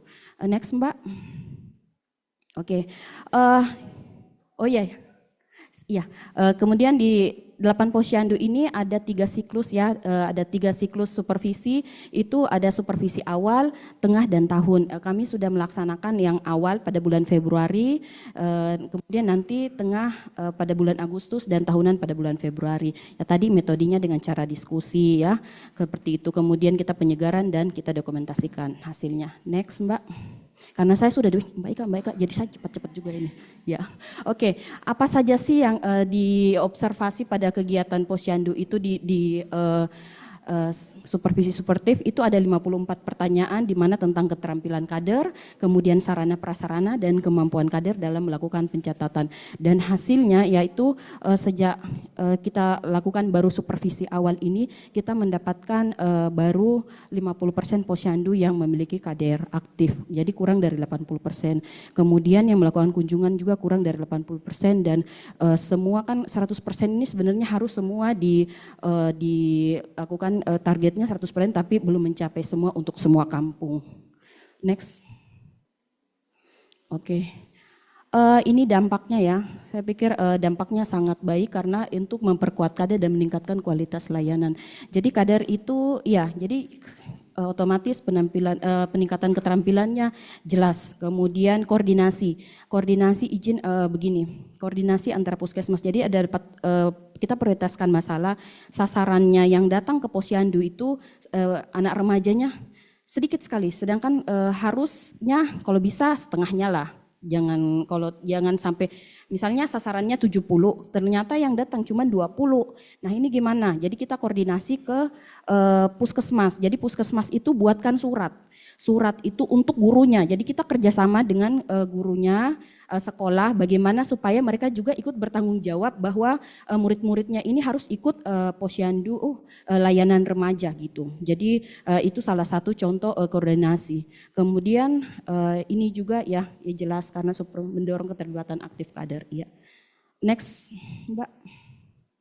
Oke, kesimpulannya ya supervisi suportif itu ya sebagai mekanisme pembelajaran, bukan hanya evaluasi karena dia berjenjang terus. Kemudian kita menggunakan CKI PDSA di mana dia menyediakan kerangka kerja untuk refleksi, pemecahan masalah dan tindak lanjut. Kemudian pendekatan berbasis data yang seperti tadi data dari CMS, kemudian peningkatan kompetensi kader dan kualitas untuk pelayanan posyandu sesuai dengan ILP. Kemudian model supervisi suportif ini sangat baik, jadi bisa diadaptasi di puskesmas dan bisa direplika di puskesmas lain karena ini sudah terbukti dan sudah kami laksanakan. Terima kasih, mungkin itu dari saya. Terima kasih Bidanika untuk presentasinya. Jadi supervisi suportif ini tidak hanya dilakukan oleh tenaga kesehatan kepada kader, tetapi juga oleh sesama kader, khususnya oleh koordinator kader.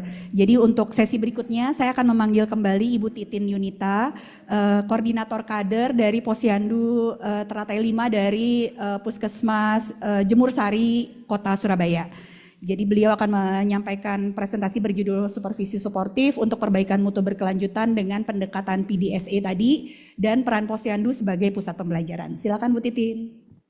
Pada saat ini saya akan menjelaskan kegiatan supervisi suportif yang sudah dilaksanakan di Posyandu Teratai 5. Latar belakang dari kegiatan ini adalah kader itu kan memiliki banyak sekali informasi dan data warga berkaitan dengan kader sebagai ujung tombak. Jadi kader itu mengetahui banyak tentang misal karakteristik warganya seperti apa, sifatnya warganya seperti apa gitu. Dan data-data warga ini biasanya kita dapat ketika kita kunjungan rumah atau ketika kita posyandu. Namun data-data ini tidak pernah diolah. Data-data ini hanya disimpan saja sebagai arsip atau dilaporkan ke posyandu. Data jarang digunakan sehingga pelayanan atau penyediaan posyandu selama ini belum berdasarkan data yang dimiliki oleh ibu-ibu kader gitu. Selain itu, saya sebagai ibu kader juga sangat sulit untuk memantau status kesehatan warga. Next slide. Sudah. Kunci pelaksanaan kegiatan supervisi suportif berkelanjutan.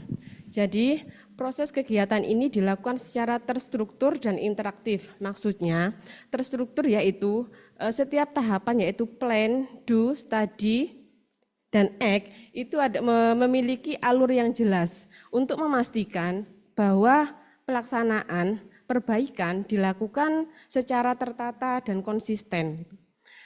Interaktif maksudnya di sini terjadi komunikasi dua arah, ada diskusi antara ibu-ibu kader dengan supervisor yang mendampingi kami pelatihan. Yang kedua adalah keputusan dibuat berdasarkan data yang kita punya. Terus, strategi dilakukan hanya dalam skala kecil saja dan mudah dilaksanakan sebelum kita melakukan ke rencana yang lebih besar. Berkelanjutan di sini maksudnya adalah proses perbaikan ini dilakukan secara terus-menerus, bukan hanya berhenti di satu kegiatan saja selesai. Tujuannya adalah untuk menciptakan budaya perbaikan yang berkelanjutan, yaitu sehingga nantinya layanan posyandu akan menjadi lebih baik daripada sebelumnya. Next slide. Plan, do, study atau cek dan act. PDSA adalah sebuah siklus perbaikan berkelanjutan dengan menggunakan data untuk menguji perubahan dalam skala kecil dan terus mempelajari hasilnya untuk melakukan penyempurnaan. Pada PDSA ini terdapat beberapa tahapan, yaitu ada plan, di mana terlebih dahulu kita membaca grafik dan mengidentifikasi gap-nya. Habis itu kita menentukan prioritas masalah. Setelah masalah kita tentukan, kita menentukan tujuan perbaikan. Habis itu kita menemukan akar masalah dan membuat ide perubahan. Setelah tahap plan, kita lanjut ke tahap do. Habis itu pada tahap do yang kita lakukan ada dua, yaitu kita menyusun strategi dan membuat rencana aksi. Habis itu tahap selanjutnya adalah act, studi atau cek, yaitu kita melakukan monitoring terhadap kegiatan yang sudah dilakukan dan evaluasi. Tahap paling terakhir adalah act, yaitu kita menentukan tindak lanjut berikutnya. Next slide. Berikut adalah pelaksanaan supervisi suportif yang dilakukan di Posyandu Teratai 5. Yang pertama, pada tahap perencanaan. Pertama kita adalah membaca grafik terlebih dahulu. Di layar dapat Bapak Ibu lihat, terdapat 5 kelompok layanan di Posyandu sesuai dengan siklus hidup ya. Yang pertama ada layanan ibu hamil dan ibu nifas, kedua ada layanan usia sekolah dan remaja, ketiga ada layanan bayi dan balita, keempat ada grafik yang menunjukkan layanan dewasa, dan kelima ada grafik yang menunjukkan layanan lansia. Dari grafik ini dapat kita lihat bahwa warna kuning adalah menunjukkan jumlah sasaran dan warna biru menunjukkan jumlah kunjungan warga yang hadir. Data dalam grafik ini adalah data berdasarkan hasil posyandu yang kita masukkan ke dalam aplikasi kader kita. Habis itu per bulannya kita tarik dan kita buat grafik, jadilah grafik seperti ini. Dari grafik ini kita ketahui ada beberapa sasaran yang masih rendah, ibu-ibu ya. Ada bapak dan ibu-ibu. Ada usia sekolah dan remaja yang masih rendah dan ada lansia, kunjungannya masih rendah. Dari membaca grafik ini kita menentukan prioritas masalah yang akan kita selesaikan. Kita memilih, ibu-ibu kader di Teratai 5 memilih untuk menyelesaikan cakupan layanan kesehatan lansia yang masih rendah, yaitu dari grafik diketahui dapat kita baca bahwa dari bulan Agustus 2025 hingga Februari 2026 hanya pada bulan November aja yang jumlah kunjungannya agak naik sedikit, yaitu masih 8. Dari total sasaran kita ada 100 lansia.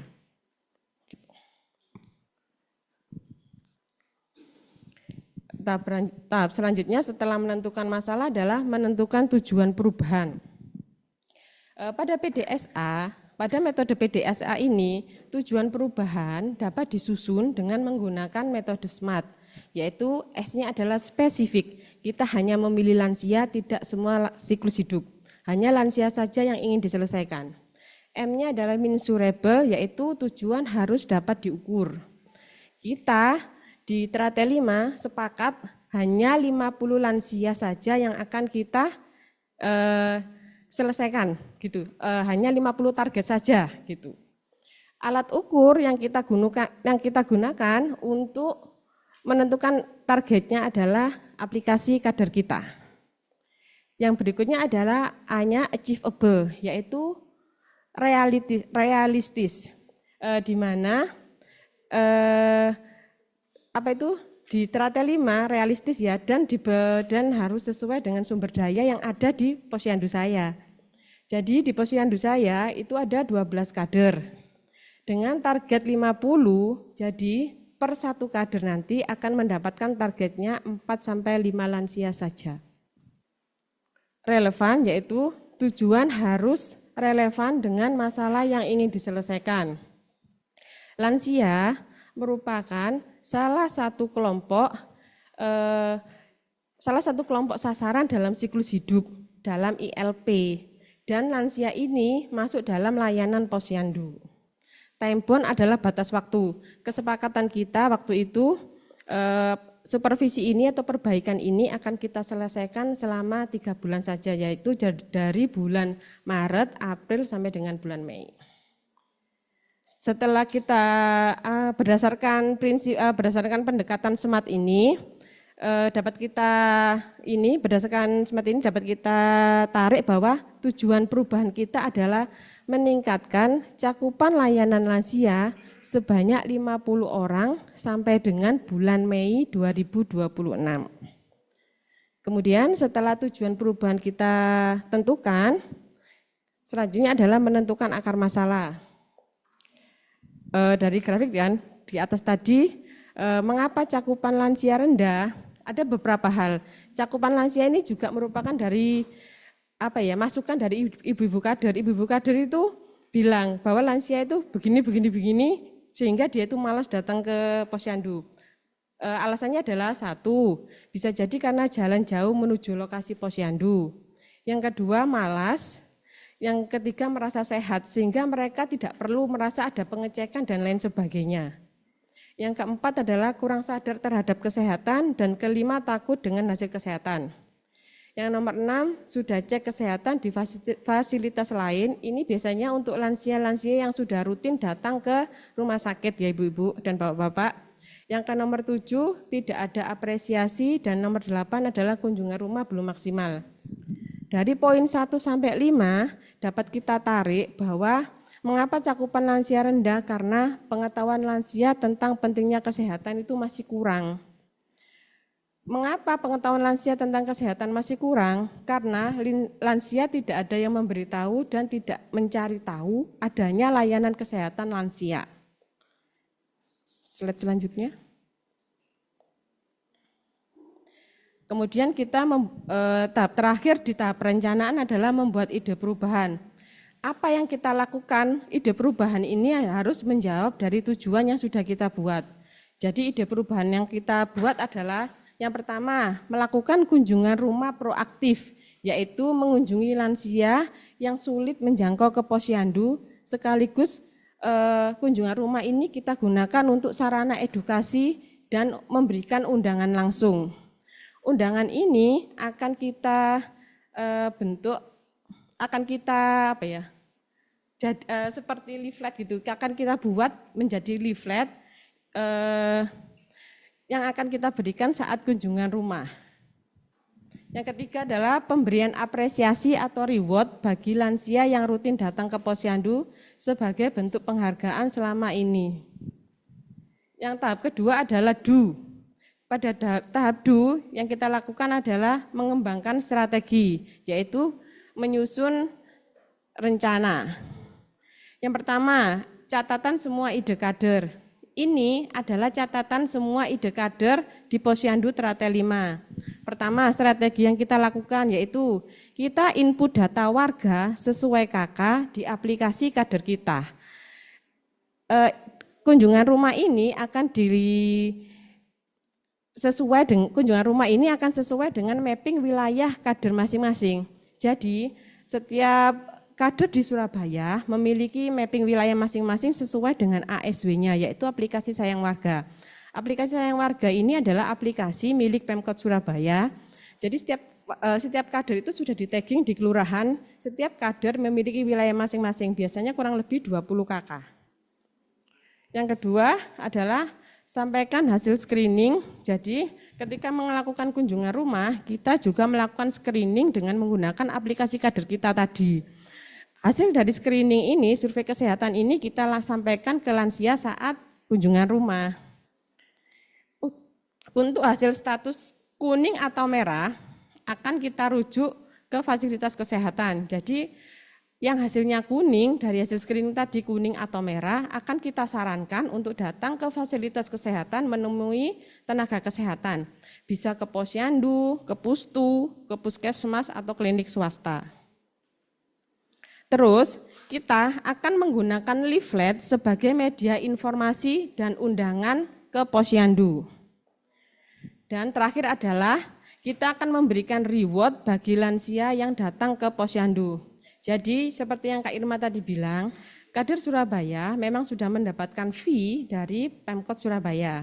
Dan alhamdulillahnya ibu-ibu kader itu memberikan sedikit hasilnya untuk memberikan apresiasi untuk lansia yang datang ini. Identifikasi tantangan. Setelah catatan semua ide kader, membuat ide kader, kita membuat identifikasi tantangan. Tantangannya, 1, kader, kan kita tadi melakukan edukasi strateginya. 1 tantangannya, kader tidak memiliki latar belakang tentang kesehatan. Yang kedua, lansia itu tidak mengharapkan terlalu banyak waktu ketika dia datang ke posyandu atau kita melakukan kunjungan rumah. Jadi kalau terlalu antri di posyandu, biasanya mereka itu pulang, tidak mau nunggu. Yang ketiga adalah pelatihan ya, pelatihan pada umumnya itu klasikal sehingga ibu-ibu itu biasanya kalau dikasih pelatihan terlalu banyak itu ngantuk. Oh ya, habis itu adalah diskusikan cara mengatasi tantangan. Jadi kita diskusi cara mengatasi tantangan ini kita diskusi dengan ibu-ibu kader. Yang pertama, kita berkoordinasi antara kader dengan nakes, berkoordinasi saat layanan posyandu. Untuk warga yang tadi hasil screeningnya kuning atau merah. Kemudian kita refresh PTM, jadi kita minta ke tenaga kesehatan puskesmas untuk refresh terutama tentang penyakit tidak menular. Waktu itu sudah dilaksanakan, kita diberitahu bahwa kalau hasil gula darahnya itu kalau lansia berapa batasnya tidak boleh lebih dari 200, terus gula darah normal itu tidak boleh lebih dari 120.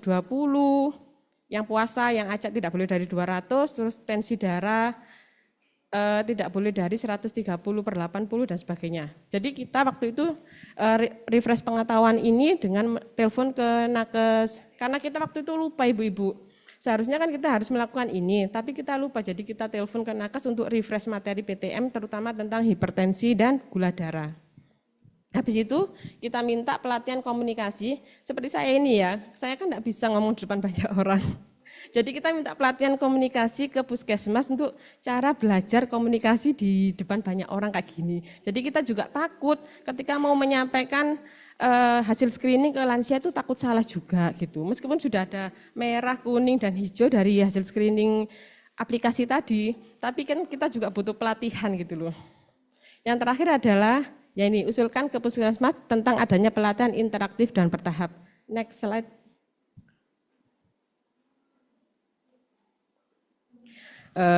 Setelah tadi menyusun strategi, terus adalah tahap selanjutnya adalah membuat rencana kerja. Jadi sama, rencana kerja ini kita buat tabel, di mana setiap rencana kerja ini ada penanggung jawabnya.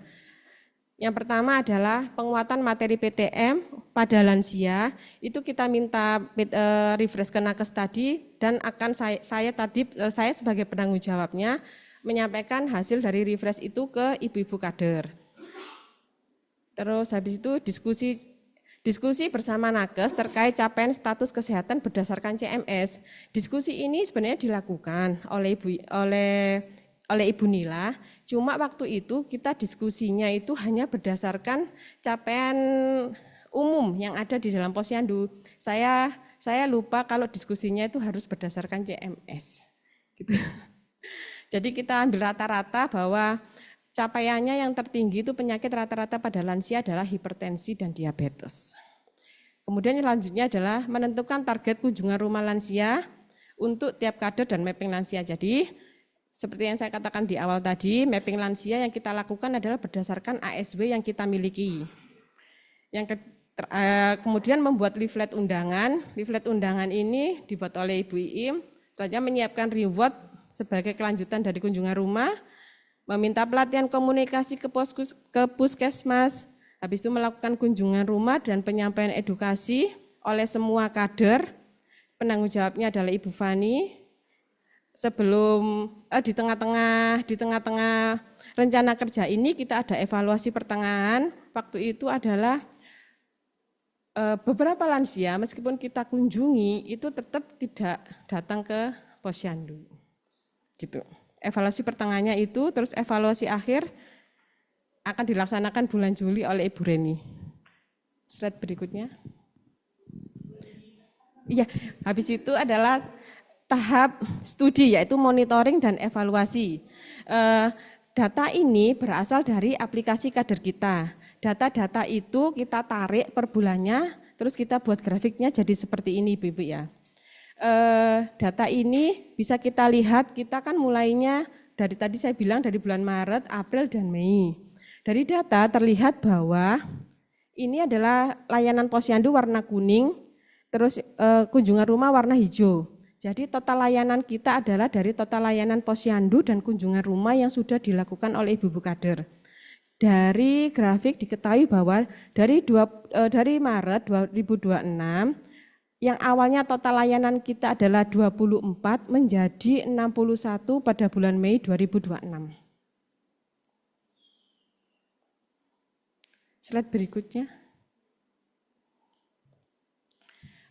Tahap tindak lanjut atau pembelajaran dan tindak lanjut pembelajarannya, data dari kader kita dan data dari CMS membantu menetapkan target cakupan layanan posyandu dan kunjungan rumah secara lebih terarah. Kemudian target yang disepakati bersama menjadikan motivasi kader sekaligus memudahkan koordinator memantau dan mengevaluasi kinerja kader yang lain. Rencana aksi yang berbasis data yang kita ambil dari aplikasi kader kita dan inovasi sederhana, kita hanya menggunakan leaflet seperti ini, ternyata mendorong peningkatan cakupan layanan kesehatan. Leaflet sebagai media efektif meningkatkan partisipasi lansia, terutama bagi yang kurang terbiasa dengan alat digital.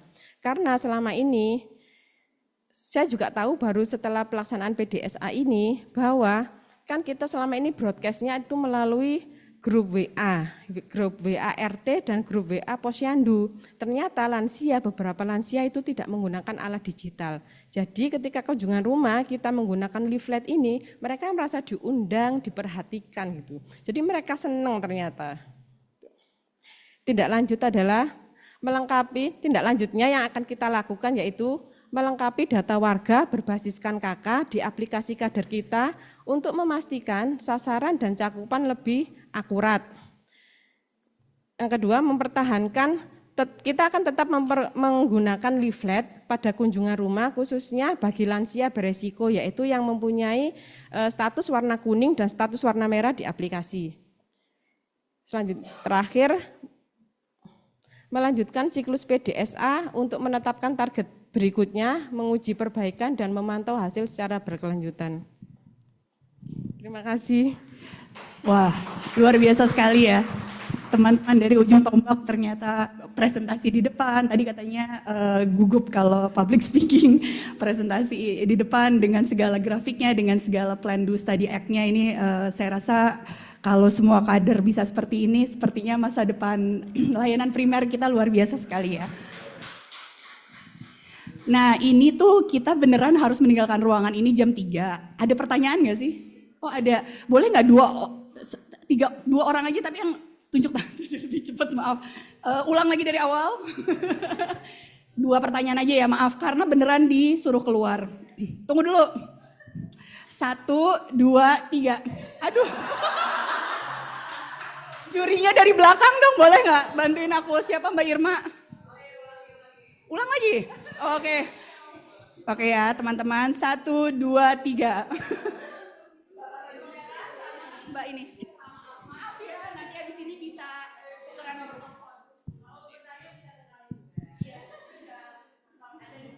Duduk ya. Berdiri ya. Assalamualaikum warahmatullahi wabarakatuh. Izin bertanya untuk yang pertama dari Puskesmas mana Bu? Araso. Ya, Arso 3, Arso 3. Tadi saya menyimak paparan Ibu waktu di hall, masih di grand room. Ada 2 wilayah yang terjauh yang dia masih belum mendapatkan atau mengakses aplikasi ini kader kita. Iya. Nah, yang ingin saya tanyakan yang pertama itu bagaimana pelaporan yang 2 tempat itu. Yang pertama itu. Kemudian yang kedua kaitannya dengan pelaksanaan ILP di Puskesmas Araso sudah didanai oleh PET sudah lama. Yang ingin saya tanyakan adalah bagaimana hasil dari efek data kader kita ini itu dimanfaatkan oleh program-program di Puskesmas. Karena kita tahu laporan di program-program itu juga masih banyak, ada microsite, ada CGC, dan seterusnya. Nah, terus yang satu lagi, ini yang untuk mana tadi Mbak Yang kader, Mbak kader mana tadi? Oh iya ini, Ibu kader saya izin bertanya Bu, untuk kaitannya dengan pelaksanaan ILP di Surabaya, itu kan saya lihat tadi sudah cukup tertata nih, saya ingin tertata dari kader sampai dengan laporan ke puskesmasnya. Nah, izin tanya mawon Bu, dari Surabaya kira-kira mendapat support anggaran berapa nih dari Pemdanya? Itu saja, terima kasih. Oh ya, saya Rahman Ramadana dari Puskesmas Randu Blatung, Kabupaten Blora. Ya Mas Rahman, oke.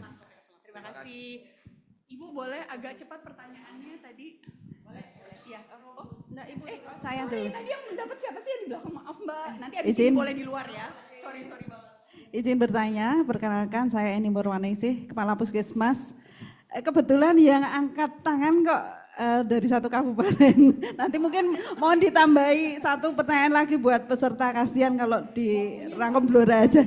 Ya, saya Kepala Puskesmas di daerah Blora, Jawa Tengah. Mohon izin bertanya untuk aplikasi ini saya sangat tertarik sekali. Basic saya bidan, jadi tentunya saya juga merasakan betapa beratnya teman-teman bidan itu mengerjakan banyak aplikasi.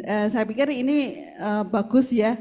Jadi kita bisa sebagai nakes bisa membaca, kader pun bisa menggunakan, jadi bisa untuk menindaklanjuti berikutnya.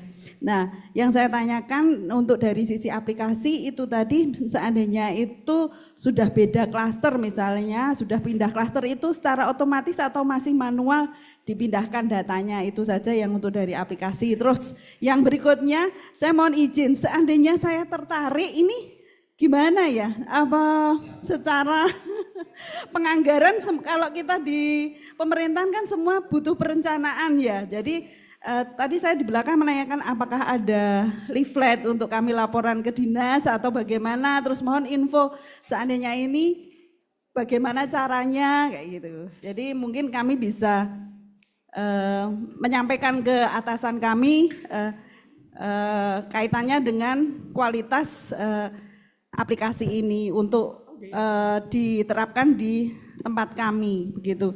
Karena untuk laporan itu kami butuh data selengkapnya termasuk penganggarannya. Terima kasih, itu saja. Siap. Jadi teman-teman setelah dari sesi ini kita bisa ngobrol lanjutin di luar, bisa dilihat, bisa diingat muka-muka pembicaranya. Mohon maaf sekali karena kayaknya udah ditungguin banget. Jadi saya langsung kasih ke tadi pertanyaan pertama dari Mas Rahmat untuk Arso Barat, Arso.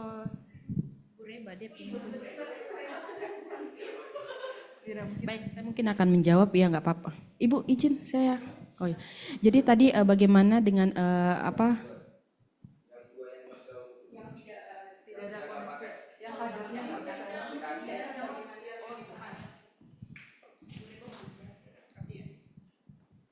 Baik, terima kasih Pak, pertanyaan menarik. Saya jawab untuk 2 kampung yang jaringannya masih mengalami kendala. Di setiap kampung itu kami menempatkan setiap penanggung jawab kampung, yaitu bidan desa. Sehingga data yang dikumpulkan oleh kader kesehatan itu akan dibantu oleh bidan desa untuk menguploadnya ke dalam aplikasi kader kita. Gitu. Di mana mereka akan mencari jaringan. gitu. Wilayah yang ada jaringan mereka akan bergeser untuk menginput masuk. Jadi tetap laporannya. Itu yang pertama. Yang kedua, bagaimana bisa terintegrasi dengan segala macam aplikasi yang ada di Puskesmas. Bapak izin, aplikasi terlalu banyak, mungkin pulang ini saya mau mundur diri dari kepala Puskesmas. Iya, sekiranya diizinkan ya. Iya, cara untuk terintegrasi dengan program itu kami membuat jadwal kesepakatan antara bidan desa dengan penanggung jawab Puskesmas, program yang ada di Puskesmas, sehingga mereka akan menarik data secara manual dari aplikasi kader kita setiap tanggal 25 bulan berjalan. Dan itu mereka akan laporkan ke Puskesmas, sehingga nanti Puskesmas akan menginput karena di sana setiap batas tanggal 5 itu laporan sudah harus masuk ke dinas. Jadi sistemnya simpel sekali. Mungkin itu yang bisa saya jawab Bapak. Terima kasih. Iya. Terima kasih Ibu. Ya, jangan sampai mundur dulu Bu. Saya belum main ke sana. Selanjutnya tadi pertanyaan buat Mbak Titin ya. Untuk apresiasi dari pemberian fee dari Pemkot untuk ibu-ibu kader, saya terima bersihnya itu sekitar 680.000 1 bulan, dan kita mendapatkan juga BPJS Ketenagakerjaan dari Pemkot Surabaya. Luar biasa ya. Tapi tadi yang saya sangat terharu itu adalah mereka dari insentif yang segini mereka patungan juga untuk kasih ke warga yang lansia. Itu wah luar biasa sekali. Pertanyaan berikutnya tadi dari Blora Tengah ya. Untuk siapa tadi? Yang pertama itu aplikasi. Oh, terkait aplikasi, mohon maaf. Mau dijawab oleh Nisa atau Bang Taufik? Sebenarnya terkait bagaimana kita bisa memperluas penggunaan aplikasi ini bisa kita bicarakan di belakang Bu. Jadi bisa sekalian ngobrol untuk bagaimana kita saat ini memang ini judulnya adalah uji coba di 2 kabupaten kota. Saat ini baru perluasan ke Kabupaten Maros. Nanti untuk ke wilayah lainnya mungkin kita bisa bicara diskusi juga di belakang. Tadi ada pertanyaan pertamanya apa tadi ya Bu ya?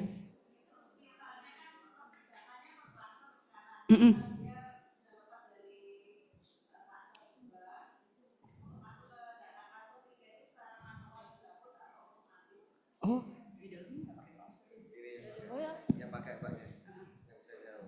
itu kan dari usia yang dimasukkan ya.